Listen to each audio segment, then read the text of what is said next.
साथियों, बंजारा टीवी पे आपको इमराना कोमल खुशामदीद कहती है। बहुत शुक्रिया आपका, आपने किताब गर्दी सिलसिला हमारा पसंद किया। और जो किताब गर्द होते हैं उन्हें अपने दोस्तों की सूरत में तो एक चलती फिरती और खुली किताबें तो मिलती ही हैं, लेकिन जब हमारे नगीना और हमारी हीरा शख्सियात जैसी जो दोस्त होते हैं, जब वो कोई काविश करते हैं और जब हमें उसका तोहफा पेश करते हैं तो यकीन कीजिए कि लगता है कि जैसे कोई गुलशन में बहार आ गई हो। इस्लामाबाद में हमारी विमन यूनिवर्सिटी की प्रोफेसर साहिबा हमसे मिलने आई और उन्होंने साथ ही एक मुझे सरप्राइज़ दिया, एक बहुत ही खूबसूरत नफीस और ऐसी किताब जो कोई एक कान कन ही जैसे कोयले की कान में काम करने वाले लोग होते हैं और जब वो कोई चीज़ उनको पता होता है कि जब हम काम कर रहे होंगे तो हमें कोई गोहरे नायाब मिलेगा। और इसी तरीके से जो रिसर्च से रिलेटेड लोग होते हैं, जब वो अपनी स्कॉलरशिप में, जब वो अपने काम में, जब वो अपनी तालीमी सिलसिले में कोई तहकीक करते हैं, मौज़ूआत भी वो ऐसे चुनते हैं कि उनके आने वाले जो स्टूडेंट हैं, आने वाली जो नस्लें हैं, उनकी काविशों से फ़ायदा उठाएं। तो ऐसा ही हमारी दोस्त डॉक्टर नगमा परवीन साहिबा ने ऐसा ही एक काविश की और आपके सामने ये किताब मौजूद है। इस किताब का टाइटल आपको नज़र आ रहा होगा, बहुत ही खूबसूरत, और माउंटबेटन, नेहरू गठजोड़ और कायदे-आज़म। साथियों, आपको ये बताते चलें कि प्रोफेसर डॉक्टर नगमा परवीन जो हैं विमन यूनिवर्सिटी मुल्तान से हैं और इस किताब को इन्होंने अपने एमफिल के थीसिस में रिसर्च की और बाकायदा तौर पर इसको वो किया और सबसे ज़्यादा इन्होंने अपनी क्लास में नंबर भी लिए और अपने तमाम सुपरवाइज़र्स में, इंटरनल और एक्सटर्नल में इन्होंने खासी दाद वसूल की और इल्मी, अदबी और तारीख़ी जो पाकिस्तान से रिलेटेड लोग हैं, नज़रिया पाकिस्तान फोरम से रिलेटेड लोग हैं, वो खूब इनको दाद दे रहे हैं। मैं किताब गर्दी के इस सिलसिले में साहबाए किताब जो हैं वो हमारी नगीना शख्सियत जो हैं उनको खुशामदीद कहती हूँ। डॉक्टर साहिबा, कैसे हैं आप? अस्सलाम वालेकुम। पहले तो आपको बहुत मुबारक हो कि आपने इतनी अच्छी किताब, आप यकीन करें कि बहुत अरसे के बाद जैसे कोई वीराने में ताजगी का एक ठंडा झोंका आता है ना बाहर का, ये बिल्कुल वैसी ही किताब है। किताबें तो हम बहुत देखते हैं, लेकिन इस कदर तहकीक से जो लिखी गई चीज़ है, ये आपके जहन में कैसे आया? इतना बहुत ज़्यादा टचिंग किस्म का ये एक टॉपिक है। जी, एक्चुअली मेरा जो फील्ड है वो यही था कि मैं नज़रिया पाकिस्तान पे शुरू से मेरा इंटरेस्ट भी रहा है और ड्यूरिंग जॉब भी मेरी कोशिश यही होती है कि मैं इसी फील्ड को ज़्यादा से ज़्यादा डीपली जो है वो करती जाऊँ। जब मैंने एमफिल में एडमिशन लिया तो तब भी और सब्जेक्ट भी थे, लेकिन मेरा ज़्यादा जो पूरा इंटरेस्ट था वो इसी में था।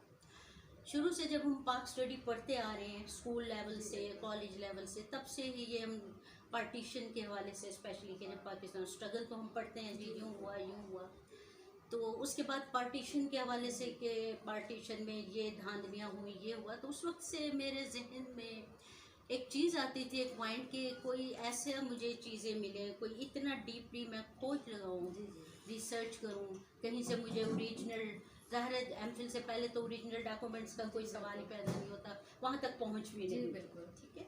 जब एमफिल का हुआ तो मेरा यही हुआ कि मैं अपना थीसिस का जो टॉपिक है वो ऐसा रखूँगी कि जो मैं ओरिजिनल डॉक्यूमेंट्स से, और अल्लाह का शुक्र है, अल्लाह की ज़ात से कि जिन्होंने मेरी मदद की, और उसके अलावा मैं शुक्रिया अदा करती हूँ अपने वालिदैन का, बहन भाइयों का, टीचर्स का। सबसे पहले तो ये कि मैं अपने टीचर्स, मेरे सुपरवाइज़र डॉक्टर अब्दुल रशीद खान साहब जो उन्होंने बहुत बड़ा नाम उन्होंने मुझे कहा कि, बल्कि उन्होंने मुझे बहुत ज़्यादा इस चीज़ के लिए पुश किया कि आपका जो, जब मैंने उन्हें सारा अपना मटेरियल एमफिल का मैं लेकर गई, उनके पास कलेक्ट हुआ एनडीसी से लिया, नेशनल यूनिवर्सिटी से लिया, आर्काइव से लिया, जहाँ जहाँ से मुझे ये पुराने डॉक्यूमेंट्स मिल सकते, तो मेरे सबसे बड़ी मुश्किल ये थी कि डॉक्यूमेंट सारे इंग्लिश में थे, मुझे इन सब की ट्रांसलेट करनी पड़ी, यूँ समझ लें कि डबल में। जी बिल्कुल। ठीक है। तो उसके बाद फिर उन तमाम खतूत को, लेटर्स को जमा किया, उनको ट्रांसलेट किया, और उसके बाद फिर मैं इस चीज़ का खोज लगाने में कि कहाँ माउंटबेटन, नेहरू गठजोड़ क्या है, इसको क्यों हम, ये टॉपिक मेरे जहन से ये चीज़ उभरी, कि इनका गठजोड़ हुआ, क्योंकि जगह जगह इनकी धांधलियाँ, इनकी पॉलिटिकल जो प्रॉब्लम्स थे उनको देखते हुए, और कायद आज़म ने जैसे उनका मुकाबला किया। बिल्कुल। बहुत सी चीज़ें मैं कहती हूँ, इतना पढ़ने के बावजूद मास्टर तक बहुत सी चीज़ें मेरी नॉलेज में नहीं थी, जो आफ्टर डॉक्यूमेंट्स स्टडी करने के बाद मेरे जहन में है। साथियों, हमारी साथी डॉक्टर नगमा परवीन साहिबा ना सिर्फ कुछ स्टूडेंट्स होते हैं ना, कहते हैं जिससे छुट्टी ना मिली जिसने सबक याद किया, तो हमारी डॉक्टर साहिबा को भी छुट्टी इसलिए नहीं मिली क्योंकि वह बाकायदा तौर पर विमेन यूनिवर्सिटी मुल्तान, जो इस वक्त विमेन यूनिवर्सिटी है, वो पहले विमेन कॉलेज था, तो उससे भी शोबे तदरीस से भी वाबस्ता हैं। तो ये चाहती थी कि वो अपने स्टूडेंट्स के लिए कोई ऐसी चीज़ करें कि कोई ऐसी चीज़ आए कि बच्चों को कुछ नया सीखने को मिले और तारीख में से कोई चीज़ ऐसी आए। बिल्कुल एग्जैक्टली ऐसा, इसलिए कि बच्चों को बात को पता ही नहीं है जी। हम लोग मुताला पाकिस्तान, स्पेशली आप FSC ले लें, इंजीनियरिंग ले लें, उन लोगों में इतनी इन्फॉर्मेशन नहीं होती। तो मेरे यही था, अभी भी आप हैरान होंगी कि बहुत बड़ी शख्सियत, ये भी नहीं मैं कहती, लेकिन उनका हिस्ट्री से रिलेशन नहीं था। तो बुक का टाइटल देख के कहते हैं ये माउंटबेटन कौन था, माउंटबेटन, मुझे बड़ी हैरत हुई। और कोई कहती हैं कि हाँ ये हमारे हमसाए हुआ करते थे, और तो उन सबको मैंने ये बुक ज़रूर पेश की है कि आप इस बुक को पढ़ें और इसकी स्टडी करें और देखें। उसके अलावा रिसेंटली ये जिन दिनों मैं बुक पे काम कर रही थी, इसके साथ साथ ये भी बताती चलूँ कि मैं अपने वालिदैन बहन भाइयों की बहुत शुक्रगुजार हूँ, क्योंकि ये बड़ा मुश्किल मरहला था मटेरियल कलेक्ट करना। बिल्कुल। क्योंकि आपको पता है कि अकेली लड़की के लिए जगह जगह जाना वो सही नहीं। पेशावर यूनिवर्सिटी भी मुझे जाना पड़ा, इधर भी जाना पड़ा, जगह जगह पूरा दिन रिसर्च इंस्टीट्यूट इस्लामाबाद, यहाँ सुबह जाते थे, बहुत सी जगहों पे वो मेरे साथ गए, वो लाइब्रेरी में बैठे रहते थे, मैं कलेक्ट करती थी, मेरी सिस्टर्स साथ गई। तो इनकी भी सब में अल्लाह ताला के शुक्रगुजार होने के बाद, असातिज़ा कराम के बाद, मैं अपने इन वालिदैन बहन भाइयों की, क्योंकि इनकी कोऑपरेशन न होती तो मैं MPhil और इवन के मैं PhD नहीं कर सकती। और साथ उसके अलावा सॉरी, इसके अलावा इस किताब मेरे थीसिस को किताबी शक्ल देने में मेरे एक उस्ताद हैं, इंग्लिश हमने उनसे पढ़ी थी, प्रोफेसर मंसूर नासिर, उनकी बहुत बड़ा हाथ है। उन्होंने मेरी सारी कोऑपरेट किया, और उसमें जहाँ जहाँ तसी होती थी, बहुत सी चीज़ें होती हैं जब इकट्ठा करते हैं गलतियाँ भी हो जाती हैं, तो वो तसी करने में, उर्दू की भी तसी करने में उनका बहुत बड़ा, मैं शुक्रगुजार हूँ उनकी भी, कि उन सब के कोऑपरेशन के बगैर मैं ये काम नहीं कर सकती। आपने जिस हस्ती का नाम लिया, प्रोफेसर मंसूर नासिर साहब, ट्रेंड सेटर जो है। साथियों, आपको थोड़ी सी बात बताते चलें, क्योंकि जब हम उर्दू भी पढ़ते हैं, आज की उर्दू पढ़ लें, आज से 50 साल पहले की उर्दू पढ़ लें, और आज से 75 साल पहले की, वो उर्दू मौला और मुरक्का उर्दू, और इन्होंने जिस तहकीक से और इंग्लिश को देखा, वो इंग्लिश अगर आज के इंग्लिश के स्कॉलर्स भी पढ़ लें तो उनकी समझ से बाहर हो जाए। और ट्रेंड सेटर के हमारे जो प्रोफेसर मंसूर नासिर हैं, वो सिर्फ इंग्लिश के टीचर और इंग्लिश के प्रोफेसर और डॉक्टर ही नहीं, बल्कि वो इंग्लिश लुगत के ऐसे जानी पहचानी शख्सियत हैं जिनके आप कोई आज से हज़ारों साल पुरानी भी आप इंग्लिश आप उनको दिखाएंगे, वो उसको सियाको सबाक के साथ, उस वक्त की हिस्ट्री के साथ वो करेंगे। इंशाल्लाह ताला आपको बहुत जल्द प्रोफेसर मंसूर नासिर से भी मुलाकात करवाएंगे। लेकिन इस वक्त चूँकि हम बात कर रहे हैं डॉक्टर नगमा परवीन साहिबा से, और थोड़ी सी आपको बात बता दें कि ये कोई मामूली तारीखें नहीं हैं। 22 मार्च 1947 22 मार्च चंद माजिद में पूरा डिसीजन हुआ, पूरा और 15 अगस्त 1947। डॉक्टर साहिबा, इन डेट्स के दौरान आपने जो जो देखा, ये एक पूरी फिल्म को आपने रिकॉर्ड कर दिया है। स्टडी करें, और स्टूडेंट के लिए न्यू, जिन दिनों ये कश्मीर का मसला चल रहा था, उन दिनों ये बुक में कर रही थी, तो वो भी मैंने टच किया है कि ताकि हमारी जो नई नस्ल है उनको पता चले, कि उन्हें पता चले कि ये जो स्ट्रगल की गई है किस तरह हमने पाकिस्तान हासिल किया। साथियों, मैंने यहाँ 1-1.5 घंटे में बैठे बैठे किताब गर्दी तो बहुत सारी की है, लेकिन मैं इन तारीखों के जो चीज़ा वाक़यात हैं, आज मैं आपको खुद नहीं सुनाऊंगी। आज हमारी डॉक्टर साहिबा जो साहिबा किताब है, वो आपको इसमें से जो चीज़ें हैं जो इनको इंटरेस्टेड लगती हैं, ताकि वो हमारे बंजारन TV के नाजरीन देख इनसे हमारी गुजारिश है कि कुछ पॉइंट्स बताएं, खास पॉइंट्स बताइए। एक्चुअली बुक लिखे हुए टाइम तो बिल्कुल। काफी गुजर गया। आप ये बताइए और कि ये 22 मार्च को क्या हुआ था? लेटर्स भी पढ़े हुए, उस हाँ। वक्त तो मुझे अजबर थे, जी, लेकिन जी। लेटर भी पढ़े हुए चलें जी, हम आपको इसमें से कोई थोड़ा सा, लेकिन फिर भी बहुत सी बातें। जी। सबसे पहले ये मैं बता देती हूँ कि मेन जो सबसे ज़्यादा मुझे ये हार्ट टच हुआ कि जिन दिनों ये तकसीम का सारा सिलसिला जी, चल जी। रहा था, उन दिनों जिना शदीद बीमार थे। जी। ठीक है, डॉक्टर्स ने उन्हें ये बता दिया था कि उनकी चंद महीने की, क्योंकि अगस्त में हम आज़ाद हुए जी, बिल्कुल। और उसके बाद 1 साल के बाद तकरीबन उनकी डेथ हो गई। बिल्कुल ऐसे तो ही है। उन्होंने लेकिन डॉक्टर्स को मना किया, जी। जिना कि ये देखें, इस चीज़ ने सबसे ज़्यादा जो मुझे इंस्पायर किया कि उन्होंने मना किया। उनके नज़दीक पाकिस्तान की आज़ादी ज़्यादा ज़रूरी है। बिल्कुल ऐसे ही है। अपनी सेहत को उन्होंने इग्नोर किया। बिल्कुल। माउंटबेटन कहते हैं कि जब कायद आज़म का इंतकाल हुआ कि अगर मुझे ये पता चल जाता कि ये इनकी 1 साल के बाद डेथ हो जानी है, शदीद बीमार थे, जी, कोई जी। इनको मर्ज लाक है, जी, जी। तो मैं कभी भी मैं उसको प्रोलॉन्ग कर देता, प्रोलॉन्ग करते हैं, मैं ये बिल्कुल। वक्त आने ही नहीं देता। बिल्कुल ऐसे ही एक है। ये चीज़ सबसे ज़्यादा। दूसरे जी। सबसे बड़ी चीज़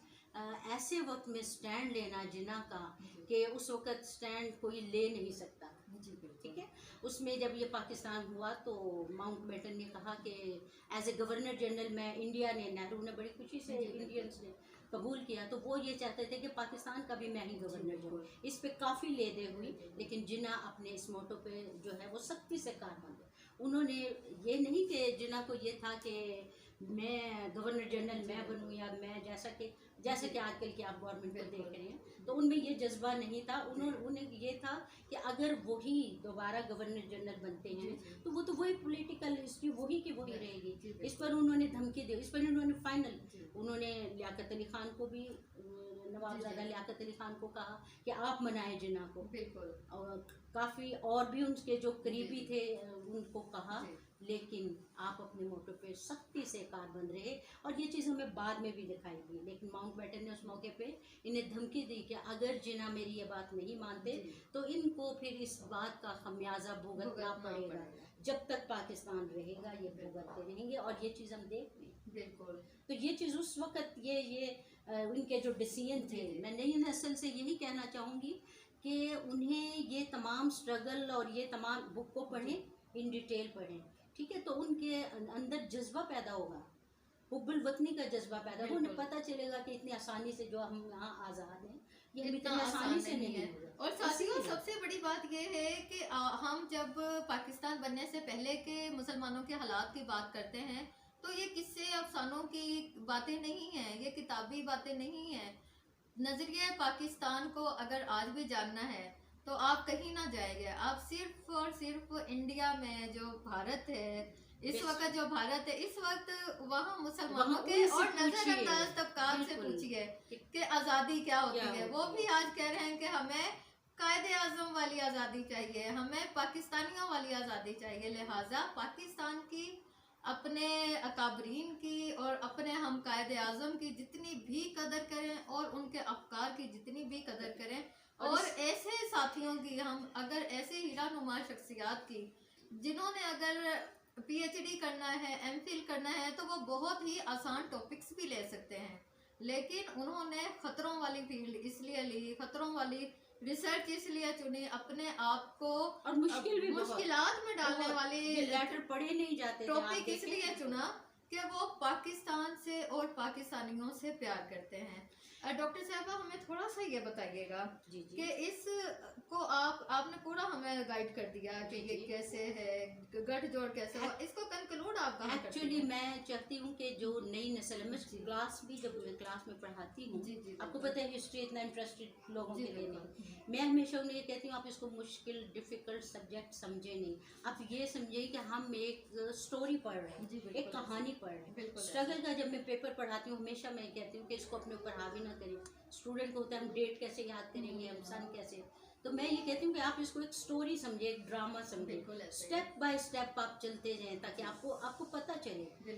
मेरा कंक्लूड मैं यही करूँगी कि मैं नई नस्ल को चाहूँगी कि उनमें जज्बा हुब्बुल वतनी पैदा किया जाए, और वो हम तभी पैदा कर सकते हैं जब हम ये तमाम डिफ़िकल्टीज जो हैं उनसे उनको समझाया जाए, उनको बताया जाए। ठीक है, जब तक आप नई नस्ल को इन तमाम वाक़यात को, जैसा कि ये बैक की तरफ जा जी, रहे हैं, बिल्कुल। अगर इन तमाम वाक़यात को हम नहीं बताएंगे बिल्कुल। तो उनके दिल में तो नहीं, उनको आप वही बात है कि कोई चीज़ अगर आपको प्लेट में रखी रखाई मिल जाएगी तो आपको उसकी कदर नहीं होगी। बहुत आपको अच्छी बात कदर है। तब होगी, आप उसको कीमती तब समझेंगे, बिल्कुल। आप उसकी बका के लिए तब बिल्कुल। काम करेंगे जब आपको हमने किस तरीके से, किस स्ट्रगल से उसको हासिल किया है। बहुत उस अच्छा। वक्त तक आप जी। नहीं कर सकते। साथियों, आज ही मैं एक और किताब पढ़ रही थी और उसमें ये लिखा गया था कि जो नया नौजवान है हमारा, जब भी कोई आफत या कुछ आती है वो बहुत तेजी से भाग सकता है और बस उसमें एक भागने का जुनून और भागने का तूफान होता है।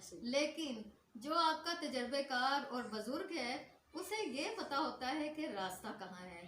तो मैं ये समझती हूँ कि डॉक्टर नगमा परवीन साहिबा ने वो वाले जो रास्ते जो हमारे उन लोगों को पता है जो पाकिस्तान बनने से पहले जिन्होंने हिजरतें की, और आज तक हम जो हिजरत करके आए हैं, आप हमारे Exactly. बाप दादा से पूछें कि वहाँ तो हमारे मोहल्लात थे, वहाँ तो हम लोग जहाँ तक देखते थे वहाँ तक ज़मीनें हुआ करती थी, और यहाँ हम बहुत छोटी छोटी जगहों पे, और आज तक हम लोगों के घर भी नहीं है। लेकिन यहाँ एक चीज़ है और वो आज़ादी है, और आज़ादी की वजूहात को जो डॉक्यूमेंट किया है हमारी साथी ने, मैं ये समझती हूँ कि इन्होंने पाकिस्तान की तारीख रकम की है। और इस किताब को अगर हम सिलेबस में शामिल करें, हिस्ट्री में शामिल करें, और ख़ास तौर पर ये कि तमाम लोग जो हैं वो पढ़ें इसको, क्योंकि हम कहते ये हैं कि आजकल किताबें पढ़ने का और लिखने का रुझान ख़त्म हो गया है, लेकिन मेरा ये मानना है कि किताबें पढ़ने और किताबें लिखने का रुझान उस वक्त तक ख़त्म नहीं होगा जब तक हमें अपनों से और अपने प्यारों से और खुद से प्यार हमारा कायम रहेगा। क्योंकि ये इन्होंने किसके लिए किया है, ये पाकिस्तान के लिए एक बहुत बड़ी खिदमत दी है, जिसपे हम आपको खराज तहसीन पेश करते हैं।